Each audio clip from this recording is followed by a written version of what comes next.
وإذا مس الناس ضر دعوا ربهم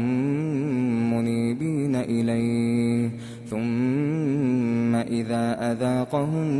منه رحمة إذا فريق منهم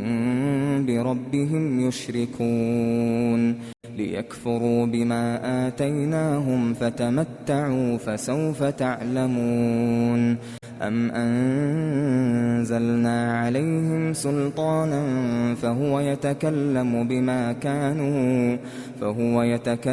بما كانوا به يشركون وإذا أذقنا الناس رحمة فرحوا بها وإن تصبهم سيئة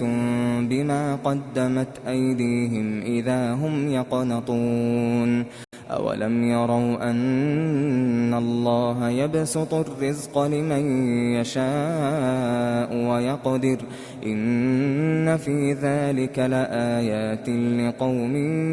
يؤمنون فآت ذا القربى حقه والمسكين وابن السبيل ذلك خير للذين يريدون وجه الله وأولئك هم المفلحون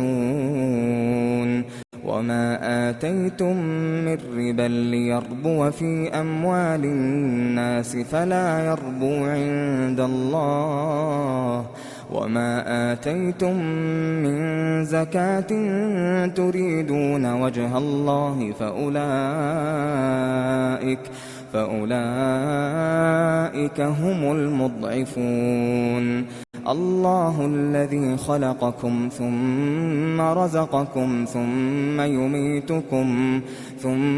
يميتكم ثم يحييكم هل من شركائكم من يفعل من ذلكم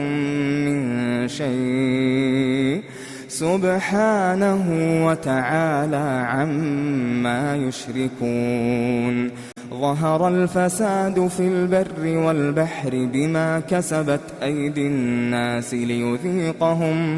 ليذيقهم بعض الذي عملوا لعلهم يرجعون